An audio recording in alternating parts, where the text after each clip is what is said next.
Break के बाद आप सबका डिस्कवरी ऑफ स्पिरिचुअल इंडिया के कार्यक्रम में मैं स्वागत करता हूं। इस चर्चा को हम आगे बढ़ाएंगे। महाराज जी, एक और प्रश्न आता है, वो ये है कि जो मानव है,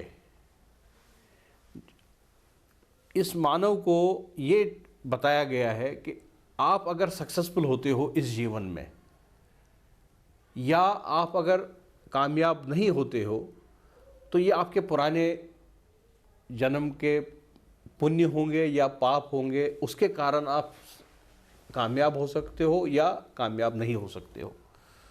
और दूसरा, हम ये कहते हैं कि 84 लाख योनियों के बाद में हमें ये मानव शरीर मिलता है। तो ये शरीर मिलने के बाद में फिर हम ये कहते हैं कि पुराने कर्म आपके सही नहीं थे, इसलिए आपको इस जन्म में दुख मिल रहा है। पुराने कर्म आपके सही थे तो आपको इस जन्म में सुख मिल रहा है। हमारा यहाँ प्रश्न ये है कि अगर इस मानव शरीर से पहले मान लीजिए वो परिंदा होगा, तो परिंदे ने मान लीजिए एक तोता रहा होगा महाराज जी, तो तोते ने कौन से ऐसे गलत काम किए होंगे जो इस जन्म में उनको दुख भोगना पड़ रहा है महाराज जी? देखिए, ये बात सत्य है कि 84 लाख योनियों का निर्माण ईश्वर ने किया जी, लेकिन सुख दुखान जो अनुभूति होती है वो अत्यधिक मानव को होता है। हम जो मनुष्य हैं ना, इनको ज़्यादा सुख दुख की अनुभूति होती है, क्योंकि हम बोलते हैं, बोलने वाले आदमी तुरंत जवाब देता है। सुख दुख तो एक गौ को भी होता है, लेकिन उसकी आवाज़ हम पहचान नहीं पाते। उनके शब्दों की खोज में आज तक हम पढ़ते रह गए, लेकिन उनकी क्या आवाज़ है वो हम समझ नहीं पाए। उनको भी सुख दुख की अनुभूति होती है। तो जिस तरह से हम, जो आपने सवाल के मानव के लिए किया, आपने सवाल ये नहीं किया कि जो सुख दुख कबूतर और उन पंछियों को भी जो क्यों ने वो बढ़े और क्यों ऐसे आगे, समझे ना। आप जो सवाल किए हैं इसका अर्थ ये है कि हम मनुष्य, कोई करोड़पति बन जाता, कोई खाकपति बन जाता, कोई मध्यपति बन जाता, कोई पंगु हो जाता, कोई खाने हो जाते हैं। ये मनुष्य के लिए हम सोच रहे हैं। जी महाराज, समझे ना।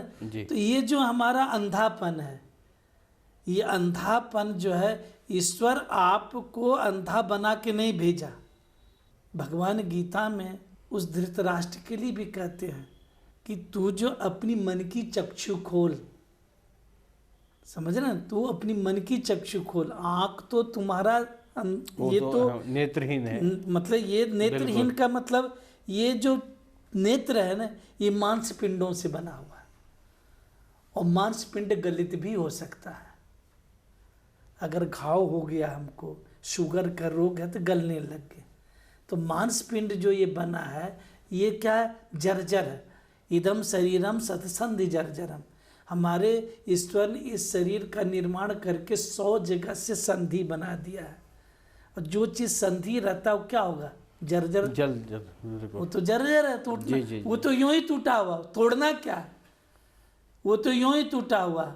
जब तक कि इसके अंदर में खून का संचार चल रहा है तो हर चीज जो जुड़ा हुआ है, और खून का संचार कम हुआ तो अपने आप सब जगह से अपने आप टूट गया, बैठ जाएगा। अब ये शरीर की जो रचना हुआ है, इस शरीर का जो एक अवयव तैयार, ढांचा बना करके तैयार किया है, वो ईश्वर ने ढांचा बना दिया है। ईश्वर ने दुख और सुख वहाँ नहीं दिया, ढांचा ऐसा बना दिया। इस ढांचे के अंदर में आप मांस काट के फेंक दो तो ईश्वर का क्या दोष है? आप इसमें पेट में कुछ डालो न और इससे जो है खून रक्त पैदा नहीं हो तो इसमें क्या दोष है? ईश्वर कहा है क्या कि तुम भोजन छोड़ दो, तुम ये कर दो? जो चीज़ तुम्हारे जीवन का, शरीर के धारण करने के लिए उपयोगी चीज़ है, उस उपयोग वस्तु तुम ग्रहण करो। लेकिन शरीर के लिए जो निषिद्ध चीज़ है, जहर मत खाओ, तो जहर नहीं खाया जाता। अगर हम जहर खाते हैं तो इसमें भगवान को मत दोष देना, ये पूर्व जन्म का कारण ये जहर खाया, ये पूर्व जन्म के कारण जहर नहीं खाया है। जहर खाया इस जीवन में आकर उसने हर चीज को प्राप्ति करने की जिज्ञासा, हम ये भी मिल जाए, ये भी मिल जाए, और वो मिलते मिलते हमारे जीवन में जैसे कहते हैं ना टेंशन, समझन टेंशन, महत्वाकांक्षाओं की पूर्ति जब नहीं होती है तो मनुष्य के हृदय में कहते हैं टेंशन हो गया, एंग्जाइटी बढ़ जाती है, बढ़ गई जो उससे बीमारियां होती है। एक सन सोचिए, एक सूर्य की प्रभाव को दोपहर में हम बॉडी में क्षमता नहीं उसको ग्रहण कर सके, और जिसमें महत्वाकांक्षा पूर्ण नहीं होता तो 10-10 सूर्यों का ताप जब भी शरीर में आएगा तो उसमें ईश्वर का पूर्वजन्म का और ईश्वर का कोई दोष नहीं है। जिस दिन ये मनुष्य अपनी महत्वाकांक्षाओं की भावनाओं को त्यागेगा उसी दिन से वो सुखी हो जाएगा और अपने आप वो बढ़ता चला जाएगा, उसको रोकने वाला संसार में कोई नहीं मिलेगा। महत्वाकांक्षा छोड़ो, अपने आप ये दोष देते हैं कि हमारे पूर्व जन्म का ऐसा था, हमारे पूर्व जन्म का ऐसा था, तुम इस जन्म में कुछ करना ही नहीं चाहते हो और पूर्व जन्म का दोष देते हो। एक माँ थी, जंगल में पड़ी थी, छोटी सी कुटिया थी, उसके एक संतान जन्म लिया, ब्राह्मण परिवार की थी, ब्राह्मणी ने ब्राह्मण बालक को जन्म दिया। उसी के बगल में एक छतरानी थी, उसके भी बच्चे ने जन्म दिया, वो मर गई, ब्राह्मणी पालने लगी, अपनी दूध पिलाने लग गई। उस बालक को एक माँ दूध पिला के 2 संतानों को अपना जीवन देती है, उसको जीवन देती है, जबकि पृथक पृथक समझे ना, पृथक पृथक शरीर में जन्म लिया है, एक छत्राणी एक ब्राह्मण के घर में, लेकिन क्षत्रिय लड़का भी ब्राह्मणी का दूध पिया, ब्राह्मणी का लड़का भी उसका दूध पी रहा है। सोचिएगा इस चीज को अध्यात्म में, और आपने जो प्रश्न किया उसको मैं बता रहा हूँ, मैं समझ रहा हूँ महाराज। तो दोनों एक ही माँ का एक ही स्तन का दूध पिया, एक ही रंग का दूध है, अलग रंग भी नहीं है उसका, उसके आहार में पौष्टिकता दोनों का बराबर दे रहा है। दोनों बच्चे बड़े हो गए, दोनों बच्चे ने कहा मेरी माँ कुटिया में रहती, हम दोनों बड़े हो गए, चले परदेश कमा के लाऊं। निकल पड़ा परदेश। परदेश जब चलने लग गया, ईश्वर की एक विधि की रचना थी, एक छोटे से कपड़े में कुछ गठरी में बंधा हुआ वस्तु था, दोनों की नजर पड़ी, दोनों भाई तो एक माँ के बिल्कुल दूध पिए तो भाई हो गए, दोनों भाई का नजर पड़ा। एक भाई ने कहा यार जाने दे, आगे चलते हैं, समझे ना, आगे चलते हैं, अभी तो एक ही रात हुई है, 7 रात में बहुत कुछ हो सकता है, एक रात में जो सामने वस्तु है उसको छोड़ो, आगे चलते हैं। एक लड़के ने कहा नहीं, मैं तो देखूंगा किसमें क्या है, मैं तो देखूंगा किसमें क्या। खोला तो उसमें सोने और चांदी भरे हुए थे।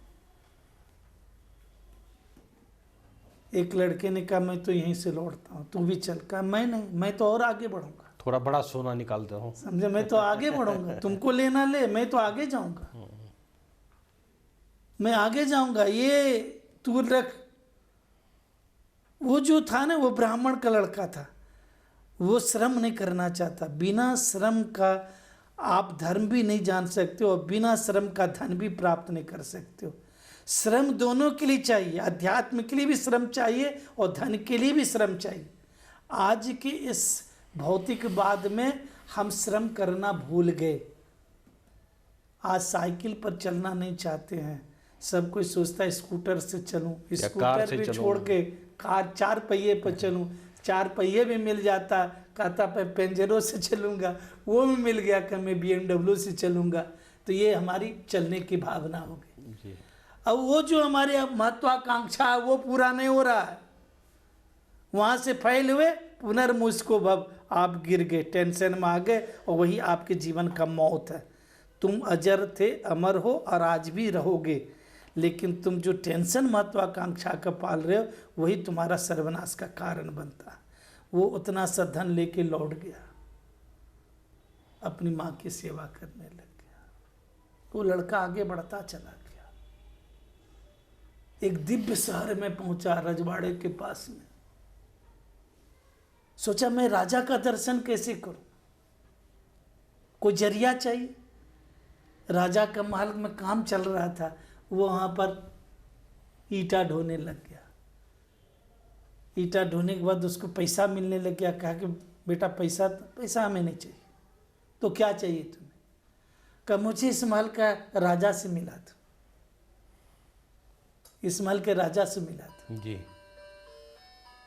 अब उसने कहा कि मैं राजा तक तो नहीं पहुंचा सकता, लेकिन दीवान जो है मैं वहां तक पहुंचा सकता हूँ। दीवान के यहाँ गया वो, दीवान के घर में 1 महीना 2 महीना नौकरी चाकरी जो भी कहिए, 2 महीने के बाद पे मिलने लग गया, वेतन। उस लड़के ने कहा दीवान जी हमको धन नहीं चाहिए। कहा बेटा क्या चाहिए? कहा जिस राजा के यहाँ दीवान हो, एक झलक उस राजा का दर्शन करा दो, एक झलक चाहिए। कहा ठीक है, कल एकादशी है, तुम घर से एकादशी का भोजन लेके आना, राजा और हम दोनों एक जगह बैठ के खाते हैं, वो हमारे घर का ही एकादशी का भोजन करते हैं जी। वो लड़का भोजन ले करके पहुंच गया, समझे ने पहुंचा, भोजन रख दिया, दीवान और राजा भोजन करने लग गया। इतने में राजा का जो जूता था उसको उठा करके अपने ही कपड़े से साफ करने लग गया, चक चक कर दिया जा, राजा के पाँव के पास में रख दिया। राजा भोजन करके जब उठा तो जैसे जूता पहनने लगे, जूते के ऊपर नजर गया, कहीं तो बड़ा चमक आ रही है।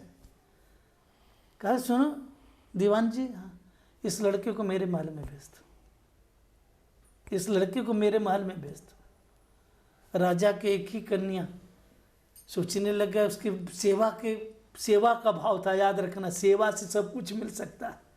कहते हैं कि सुख और दुख हमारे जीवन में ये सेवा है। जो सेवा नहीं किया वो सुख दुख को क्या जानेगा, नहीं सुख ही जान पाया नहीं दुख ही जान पाया। तो उसके ने किसी पूर्व जन्म का था, क्योंकि माँ कोई और दूध पिया किसी और से, माँ कोई और दूध पिया किसी और से। एक माँ ने जन्म दे के चला गया, दूसरी माँ उसको पालन किया।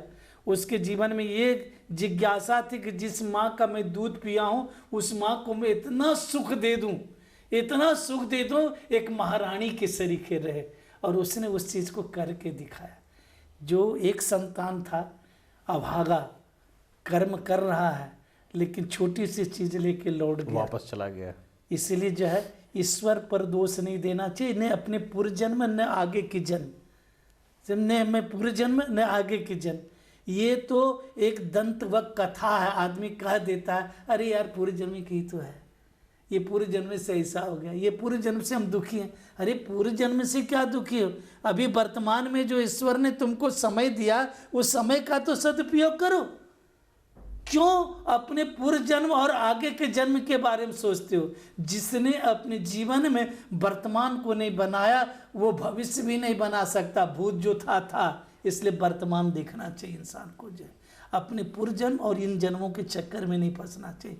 आज हमारे अध्यात्मवादी गुरु लोग, संत लोग पूर्व जन्म और ये जन्मों में ऐसे फंसा देते हैं कि हम आगे बढ़ ही नहीं पाते हैं। इसलिए आगे बढ़ने के लिए भैया मैं तो यही कहूँगा, होता होगा शास्त्रों में पुनर्जन्म, मैं ये नहीं कहता हूँ, क्योंकि लिखा गया है, शंकराचार्य स्वयं लिखते हैं कि पुनरपि जननी जठरे शयनम, मरने के बाद हम फिर माँ के कोख में आते हैं, फिर जन्म लेते हैं, फिर माँ के कोख में आते हैं। भैया हम माँ के कोख में आवे, जन्म लें, ये पूर्व जन्म का जो झंझट है ना आगे करो अध्यात्म में, और फिर राजा के महल में जाओ और वहाँ का स्वयं बादशाह बनो और अपने माँ बाप परिवार को सबको राजा बनाओ। जो ये अपने जीवन का कर्म है जी।